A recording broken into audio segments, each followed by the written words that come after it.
this right here is Vanna. She's my van. As you can see, she is a sparkly brand new vehicle in pretty much perfect condition. And it's a very powerful money-making machine, this thing. And never really gives me any trouble because it's a brand new van. I mean, you check this thing out. It's a little dusty inside, but man, she cleans up good and purrs like a kitten. And of course, that's what happens when something's brand new. Except it's not brand new. This is a 1999 van, which means Vanna is 21 years old, which means she's finally old enough to drink. Happy birthday, Vanna!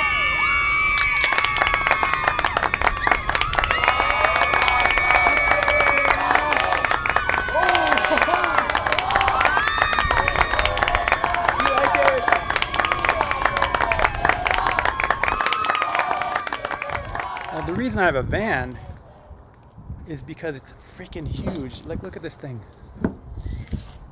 People buy SUVs because they have a lot of space. I think it's just because they've never really been in a van. Like, you could sleep a whole bunch of people in here, and you could store a whole bunch of metal. Now, in the title, I called this thing my $100,000 van. Obviously, that was maybe a wee bit of a clickbait title because, of course, I didn't spend $100,000 on this thing, but I may have saved close to 100 grand in the 9 or 10 years since I've owned this thing because of the choice I made in choosing this thing over like the typical vehicle that somebody would buy and maybe 2 vehicles over a 10-year period. Let's just get into the numbers and see exactly how that could be. So I bought this thing about 9.5 years ago, and it was a lot newer back then. However, it was still 12 years old, even in the year 2011, and because of that, it only cost me $4,500, which is not a lot of money for a 7-passenger luxury vehicle. So it was pretty old, but it was still a Honda, and Hondas are known for reliability, and I also picked one that had the lowest miles that I could find. You know, back then, I was seeing competing vans that were sometimes in the 200 or even 250,000 miles on the odometer, which is ridiculous.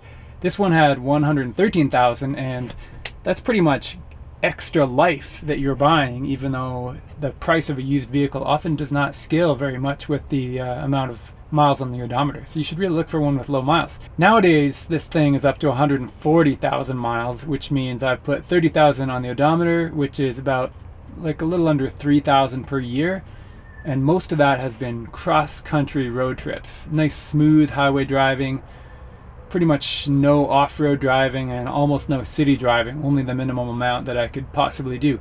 And that's why the thing is still running. There's a vast difference between driving at 75 miles an hour on super smooth USA interstate pavement versus stop-and-go traffic or idling in your kids' school lineup or taking gravel and dirt roads up to a cottage and this kind of stuff. And because of that, in this past decade, pretty much nothing has really broken on this van. The only things I've had to replace are a couple of tires, which are kind of my choice. I did a round of brake pads all the way around. I had to replace the rear rotors, which are just like a bearing thing behind the back wheels. I did all this stuff myself, and just a couple of an oil change every year. So a lot of oil changes, but only needed one each year because there's not a lot of miles going onto the thing. And I didn't have to bring it into a service center, and especially not a dealer, even once, because nothing major broke. And you know, the few things that it was something that I didn't quite know how to fix, I just looked it up on YouTube and figured out how to fix it, ordered the right parts from Amazon or AutoZone or whatever, and just pretty easy to just swap parts out as long as it's not like deep in the guts of the engine, which is why you should get to start with a good vehicle, good quality vehicle to begin with.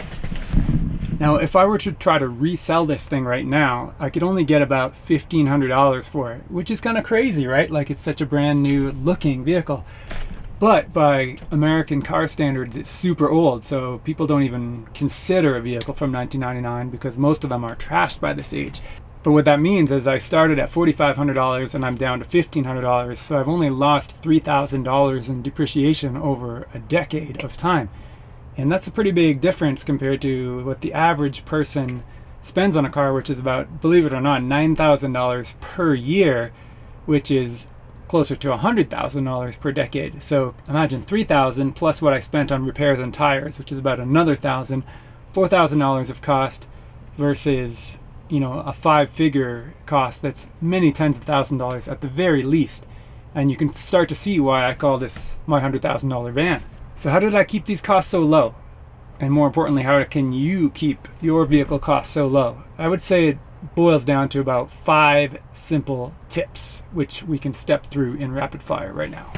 Number 1, don't buy a stupid vehicle in the first place. Now this may sound obvious, but it's obviously not obvious because somewhere between 90 and 99% of all the vehicles on the road right now are stupid. And what I mean by stupid is it's not the best or the most efficient or optimal choice for what you are using the vehicle for. You should really have something that is designed for what you use it for most, not what you use it for occasionally. So with this van, I use it entirely for 2 things: construction and big ass camping road trips with a lot of people. And that's it. And it's quite good for those things because it's maxed out every time. It's, kind of a smart choice, I think, because it didn't cost me very much and it does these very specialized things. But it would be a stupid choice if I was using it for driving myself to work at the office building or shuttling 2 little tiny kids around to the school, soccer practice and stuff, because it's a massive vehicle. You don't use a massive vehicle for tiny jobs. Of course, things can get even more stupid, like pickup trucks. Pickup trucks cost even more than my van, and they use even more gas, but they hold less stuff. I mean, not nobody, but almost nobody who owns a pickup truck does more construction than me, but yet why do I have the fucking $1,500 van and then these guys are driving around in a $60,000 truck with one little 2x4 or one barbecue in the back of it? There's obviously a mismatch in vehicle optimization here. Number 2 tip for infinite vehicle longevity and low cost is that you only drive when you need to drive. This might also seem obvious, but it's not, because 99% of the driving is unnecessary. I only use this vehicle when I have 7 passengers worth of stuff or like thousands of pounds of carpentry supplies to carry. The rest of the time it just sits here. So how do I get around when I'm not driving my giant van? Guess what? I'm biking. And I take a small bike for carrying just me, and I take this big bike when I need to carry a lot of stuff. And then the van stays on the driveway and costs me nothing. Number 3 is to drive your vehicle like an adult and not like a teenager. That means you're never racing it and you're driving it smoothly on smooth pavement, like I said earlier, not taking it in stop and go.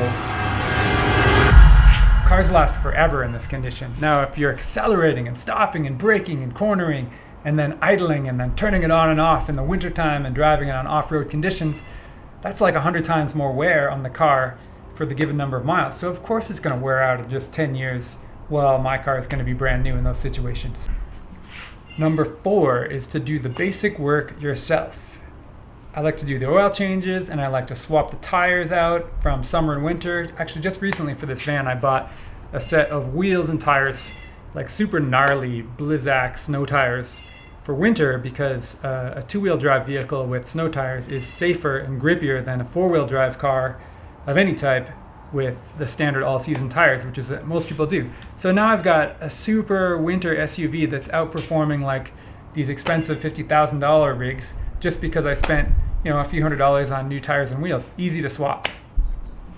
You might say, I don't really have time to do my own work on my car, but it's not really like that. It's doing basic stuff like an oil change or a tire swap or fixing a small thing or an air filter. It takes you less time to do it at home because you don't have to waste this time driving to a shop and getting an appointment and waiting for their time and then waiting for them to give it back to you.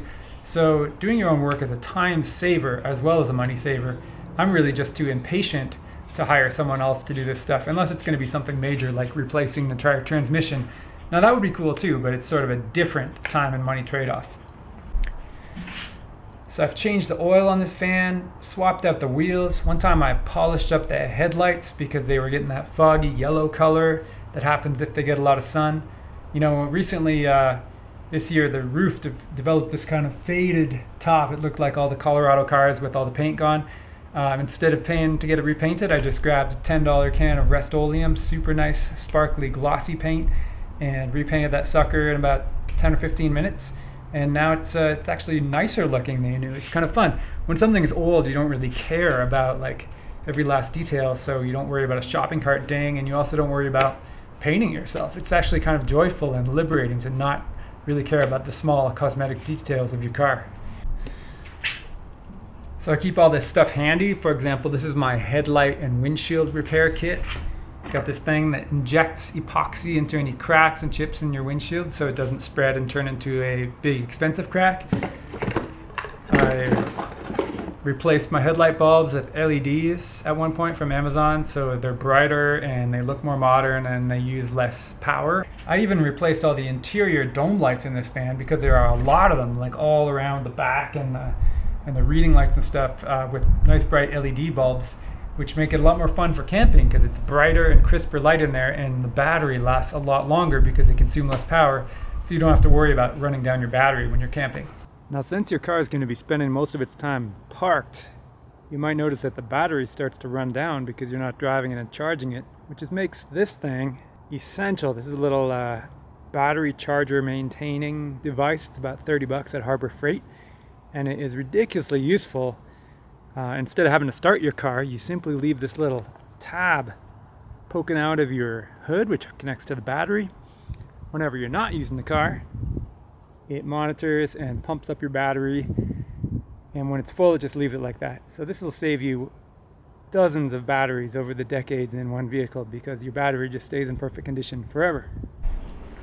And then point number five is just to keep it going as long as you can. Play the procrastination game, because everybody wants a new car at some point. You know, I'm not kidding myself.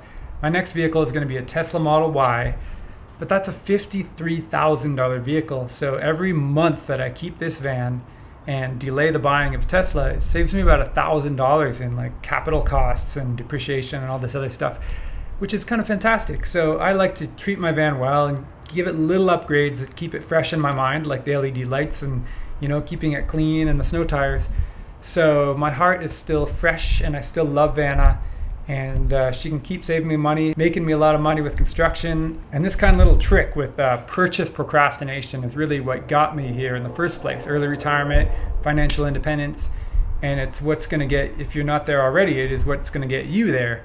You can basically have whatever you want. You just need to stretch it out and enjoy your life in the meantime, and just avoid like going overboard before you can truly afford it. So that's it. Driving lessons and life lessons in one. Hope this was useful for you, and I'll see you in the next one.